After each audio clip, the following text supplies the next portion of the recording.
नमस्कार विद्यार्थी मित्रांनो, आपल्या YouTube चॅनलवर स्वागत आहे. मी चंद्रशेखर आहे सर. आज आपल्यासाठी अत्यंत महत्त्वाचा विषय घेऊन आलेला आहे. आपले म्हणजे 20 फेब्रुवारीपासून आपला मराठीचा पेपर चालू होत आहे आणि मराठीच्या पेपरसाठी कशी तयारी करावी यासाठी हा महत्त्वाचा घेऊन आहे. मराठी परीक्षा तयारी 2026. नेक्स्ट यामध्ये आपल्या 5 गोष्टी घेण्यात आहे. गद्य विभाग, गद्य विभाग, वाचन, व्याकरण, नाटक आणि भाषिक संपत्ती. तर कोणत्या विषयाला किती भेटत आहे कोणता प्रश्न महत्त्वाचा आहे, महत्त्वाचे प्रश्न तुम्हाला यामध्ये सांगणार आहे. यामध्ये गद्य विभागामध्ये अत्यंत महत्त्वाचा तुमचा आहे गोष्ट आत्मीची. यामध्ये सर्वात महत्त्वाचे तुम्हाला 4 प्रश्न येऊ शकतात. या 4 पैकी 2 प्रश्न अति महत्त्वाचे असतात. हा 90% प्रश्न तुम्हाला या परीक्षेत देणार आहे. यामध्ये नंबर 1 प्रश्न आहे शारीरिक समजुतीपेक्षा महत्त्वाचे अधिक महत्त्वाचे असते हे विधान पाठाच्या आधारे स्पष्ट करा.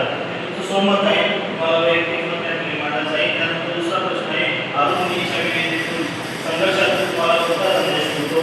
आणि तिसरा प्रश्न आहे संघटनेचा सामना करताना तुम्ही स्वतःशी महत्त्वाचे कसे टिकवा. आणि चौथा प्रश्न आहे प्रयत्न आणि परमेश्वर या तुमचा प्रत्येक आधुनिकच्या पाठातून तुम्हाला कसा आलेला आहे. यामध्ये तुम्हाला तुमचं वैयक्तिक मत स्पष्ट करायचं आहे. त्यामुळे त्याचे विचार कसे असेल तसं प्रश्नाचे उत्तर येईल, पण प्रश्नाला साजेसं असं उत्तर असला. नेक्स्ट आणि यामध्ये तुम्हाला एक परीक्षा देऊ शकतो. यामध्ये माझ्यावर दिलेल्या एक सॉफ्टवेअरमध्ये उपचार योगेश्वर सर पुढेच. आणि त्यानंतर दुसरा परीक्षा आहे त्या 4 वरून शिकण्याकडे निघाले ते मी तो इतिहास शिक्षण कॅमेरा सांगतो. ते परीक्षा तुम्हाला एक्झामसाठी येऊ शकतो. नेक्स्ट या अंतर्गत विभागामध्ये आजी कुटुंबाचं आदर याचे लेखक काही प्रकरण आहे. यामध्ये तुम्हाला महत्त्वाचे 3 ते 4 प्रश्न येऊ शकतात. हा जवळजवळ 80 ते 90% प्रश्न एक्झाममध्ये येणार आहे. यामध्ये नंबर 1 प्रश्न आहे आदर हे वाड्याचे संरक्षण कवच कसे होते.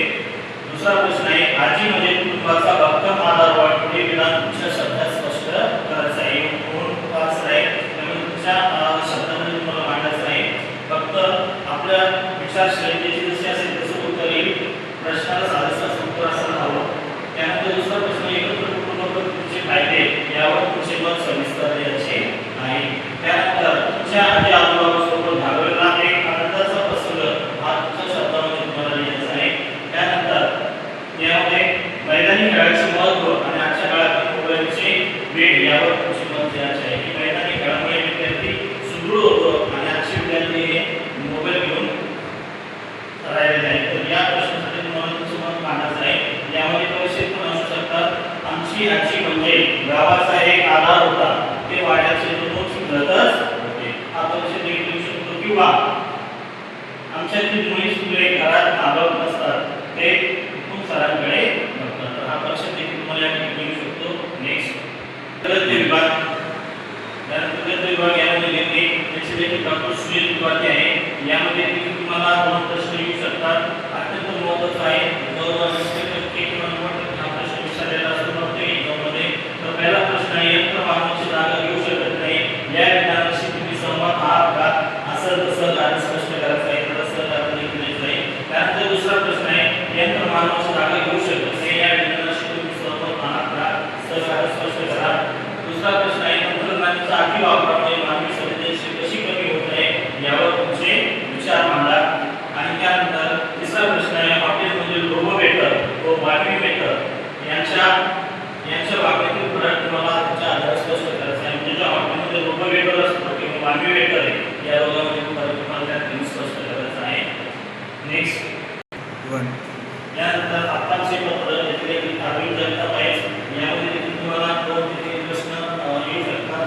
अधिक महत्त्वाचा आहे 60 ते 70% हा प्रश्न विचारलेला असतो प्रत्येक एक्झाममध्ये. तर प्रश्नासमोर कोणतेही काम श्रेष्ठ किंवा कनिष्ठ नसते या विधानाबाबत तुमचे मत स्पष्ट द्या. दुसरा प्रश्न असू शकतो तुम्ही जे कराल ते सर्वोत्तम असावे. पाठाच्या आधारे या वाक्याचा अर्थ स्पष्ट करायचा आहे. त्यानंतर तिसरा प्रश्न आहे तुम्हाला भविष्यात 2 व्हायला आवडेल आणि का हे सविस्तर द्यायचं आहे. की तुम्हाला 2 व्हायला आवडेल का व्हायला आवडेल. नेक्स्ट यानंतर गद्य विभाग बहुतांशी पात्रे 20 ठाणे करायचं आहे. यामध्ये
यानंतर आपण पद्य विभाग बघणार आहोत.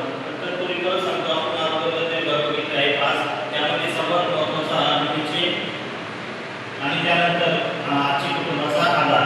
तर हे दोन्ही येथे खूप महत्त्वाचे आहे. तुम्ही परीक्षेमध्ये स्टडी करून घ्या. त्यानंतर आपण बघणार आहोत पद्य विभाग.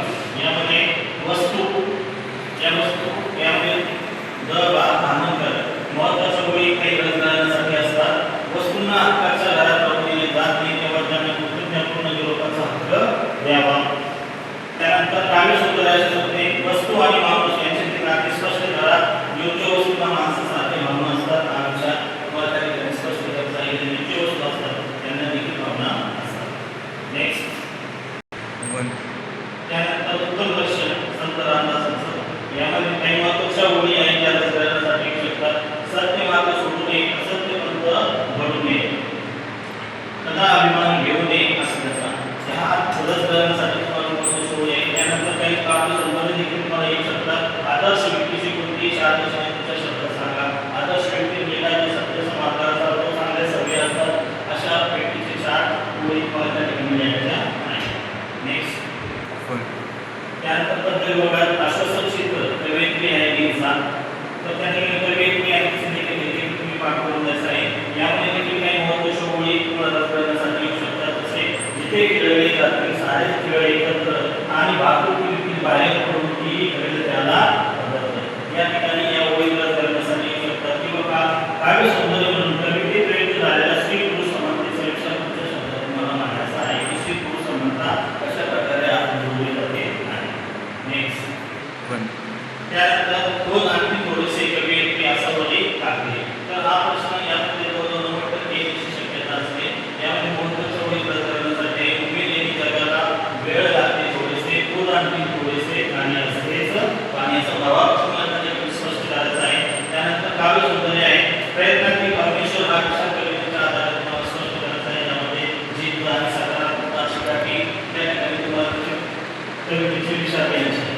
नेक्स्ट त्यानंतर पद्य विभागामध्ये तू झालाच समाजाचा नायक याचे कवितेचा प्रवाह आहे. त्याच्या काव्य सौंदर्यामध्ये तुम्हाला तू झालाच समाजाचा नायक या गोष्टीला तुम्हाला समजलेला सविस्तर आणि स्पष्ट तुम्हाला सांगायचा आहे. तो आपण पीडीएफ आपल्या लेक्चरमध्ये दिलेला आहे. त्यानंतर काव्य सौंदर्य पाण्याने माणसासारखे वाढायला सुरुवात केली. या गोष्टीचा काय असे आहे काय स्पष्ट करायचं आहे.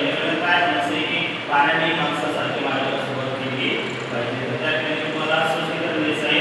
या कवितेसाठी रसग्रहण येण्याची शक्यता आहे म्हणून त्याची रसग्रहण करून संपूर्ण कवितेची रसग्रहण आपल्याला आपल्या पीडीएफमध्ये मिळते. ते बघून तुम्हाला व्हॉट्सअपवर लिंक केलेली आहे. नेक्स्ट यानंतर परत वाक्य कवी मोहनंत. यामध्ये देखील काही काव्य सौंदर्य तुम्हाला येऊ शकतात. जसे की सुसंगती सदा घडो सुंदर वाक्य काही पडो. या वयाची स्पष्ट करायचे आहे की सुसंगती सदा घडो आणि सुंदर वाक्य आपल्या काही पडो. तर यामध्ये जी कविता आहे यामध्ये महत्त्वाचे 2 मार्कासाठी येऊ शकतात.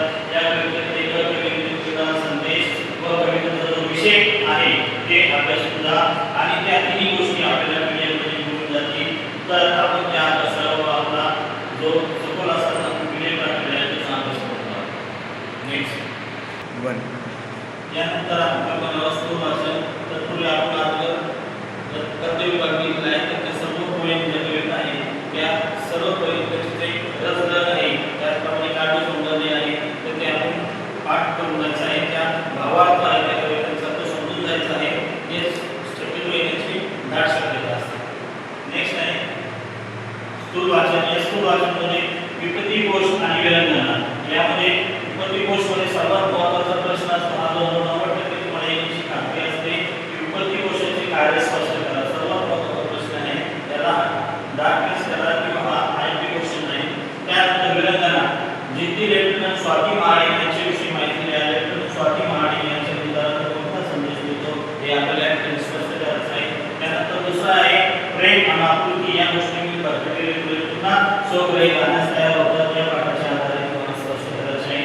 आणि तिसरा प्रश्न आहे भरलेल्या मुलांना शिक्षणाचा प्रभाव आणण्यासाठी रेखाटले केलेले प्रयत्न प्रशंसीय आहे ते पाठाच्या आधारे तुम्हाला स्पष्ट करायचे आहे. अगदी महत्त्वाचे एक प्रश्न यापेक्षा हा सर्वात महत्त्वाचा प्रश्न आहे. कोणती गोष्ट मधला विपत्ती कोशाचे कार्य स्पष्ट करा.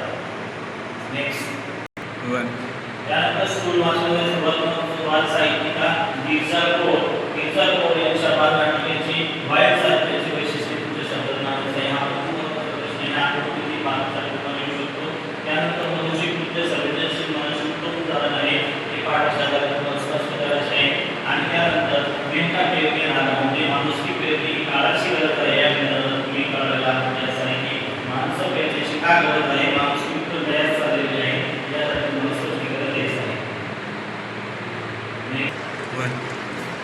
चला नेक्स्ट आपण गद्य व्याकरणिका पद्धती व्याकरणिका सुरुवात केली. यानंतर आपण बघणार आहोत व्याकरण. व्याकरणामध्ये सर्वात महत्त्वाचं व्याकरण ते आहे. यामध्ये सर्वात महत्त्वाचं असतं समास. समास हा 2 मार्कांसाठी तुम्हाला प्रश्न येत असतो. त्यानंतर शब्दसिद्धी हा 2 मार्कांसाठी येतो आणि वाक्यप्रचार हा 4 मार्कांसाठी असतो. तर यामध्ये समासमध्ये सर्वात महत्त्वाचा असतो उत्तरोत्तर समास. यामध्ये आई वडील, भाऊ बहीण, त्याचप्रमाणे विपुल समास, यामध्ये पंचवटी, त्यानंतर असहार समास आणि यानंतर शब्दसिद्धी, यामध्ये उपसंघटित, त्यानंतर असंघटित, मानसिक, त्यानंतर वाक्यप्रचार, यामध्ये कंठस्नान घालणे म्हणजे तार पाडणे, त्याचा वाक्यात उपयोग करायचा आहे, त्याचा अर्थही लिहायचा आहे आणि त्याचा वाक्यात उपयोग करायचा आहे. ताकातून लागून देणे, त्याचप्रमाणे मनात वाढणे, किती व्यक्ती लिहिणे, अशा प्रकारचे शब्द तुम्हाला त्या ठिकाणी द्यायचे महत्त्वाचे शब्द आहेत. त्यानंतर सर्वात महत्त्वाचा प्रश्न आहे भाषा संपत्ती. हा 8 मार्कांसाठी तुम्हाला असू शकतो. यामध्ये समानार्थी शब्द 1 गुणासाठी असतो, विरुद्धार्थी शब्द 1 गुणासाठी असतो, लेखनानुसार 2 गुणांसाठी असतो आणि शब्द शब्द हा देखील 1 मार्कासाठी असतो आणि विवरण हा देखील 1 मार्कासाठी असतो. तर यामध्ये सर्वात समानार्थी शब्द जसे की आई, माता, आईला काय म्हणतो आपण माता किंवा जननी, त्यानंतर पाणी, पाणीचा जल किंवा नीर, पृथ्वी, त्यानंतर या ठिकाणी सूर्य, रवी किंवा भास्कर म्हणतो. त्याचप्रमाणे विरुद्धार्थी शब्द आहेत सोपे, कठीण, त्याचप्रमाणे शक्य, अशक्य, हे विरुद्धार्थी शब्द तुम्हाला माहिती आहे. त्यानंतर लेखनानुसार लेखन म्हणजे या ठिकाणी तुम्हाला अचूक शब्द लिहायचा असतो, चुकलेला शब्द दिलेला असतो, आपला अचूक शब्द लिहायचा असतो, जसं आशीर्वाद, निर्वाज, त्याचप्रमाणे व्यक्ती, हुबेहूब, शैक्षणिक, यांचे खाना, मात्रा, डंकी चुकलेले असतील तुम्हाला जो लेखनानुसार असेल तसा तो शब्द लिहायचा असतो. त्यानंतर शब्द समापत्तर एक शब्द लिहायचा असतो की एकूणच बोल दिलेले असते त्याबद्दल एक शब्द लिहायचा असतो, जसं की दररोज प्रसिद्धी होणारा, दररोज प्रसिद्धी होणारा त्याला दैनिक म्हणतो. त्याचप्रमाणे केलेले उपकार जाणणारा म्हणजे केलेले उपकार जाणणाऱ्याला कृतज्ञ म्हणतो. त्याचप्रमाणे उपकार न जाणणारा कृतज्ञ. त्याचप्रमाणे ज्याला मरण नाही असा त्याला आपण अमर असं म्हणतो. त्याचप्रमाणे जिथं मोफत पाणी मिळते ते ठिकाण, मोफत पाणी मोफत मिळतं आपल्याला पाणपोई, तो पाणपोई शब्द वापरतो. म्हणजे शब्द समाप्त एक शब्द आपल्याला त्यात लिहायचा आहे. त्यानंतर विराम चिन्हे, पूर्णविराम, प्रश्नचिन्ह आणि द्वितीय अवतरण चिन्ह. तर हा देखील प्रश्न येतो की कुठे विराम चिन्ह द्यायचं आहे किंवा कुठे विराम चिन्ह द्यायचं आहे म्हणजे कुठे अवतरण चिन्ह तुम्हाला द्यायचे आहे. तर हा देखील महत्त्वाचा प्रश्न आहे आणि खूप सोपा प्रश्न असतो. Next start. ही झाली सर्व संपूर्ण परीक्षेची रूपरेषा. त्याचप्रमाणे आपण म्हणजेच मी खेळे सर आपल्यासाठी स्पेशल याचे शॉर्ट मटेरियल यामध्ये बोर्डाच्या परीक्षेची सर्व तयारी केलेली असते. यामध्ये संपूर्ण अभ्यास, नोट्स, त्याचप्रमाणे स्कूल अपेक्षित प्रश्न उत्तरे, उपयोजित नोट्स हे रेडिमेड फॉर्मॅट आपल्याला आपल्या युट्यूब चॅनलवर, व्हॉट्सअप चॅनलवर मिळतील. त्याचा स्टडी करा, त्याचा अभ्यास करा आणि आमकाच तुम्हाला यश मिळेल याची खात्री मी या ठिकाणी देत आहे. आणि त्याच्या होणाऱ्या परीक्षेसाठी तुम्हाला सर्वांना प्रश्न पेपर एकदम व्यवस्थित लिहा आणि आपण मनोधैर्य वाढवा. सर्वांना खूप खूप शुभेच्छा. तर उद्याच्या परीक्षेसाठी आपण जी तयारी केलेली आहे, गेस्ट पेपर काढलेला आहे, तो गेस्ट पेपर आपण आपल्या यूट्यूब चॅनलवर, व्हॉट्सअप चॅनलवर, सोशल मीडिया टाकलेला आहे, त्याची लिंक देखील पाठवलेली आहे. त्या परीक्षेची त्या पेपरची तयारी करा. जवळजवळ 90% तो प्रश्न उत्तर ती प्रश्नपत्रिका येईल असं मला खात्री आहे 100%. ज्यामध्ये आपण जे बघितलं आहे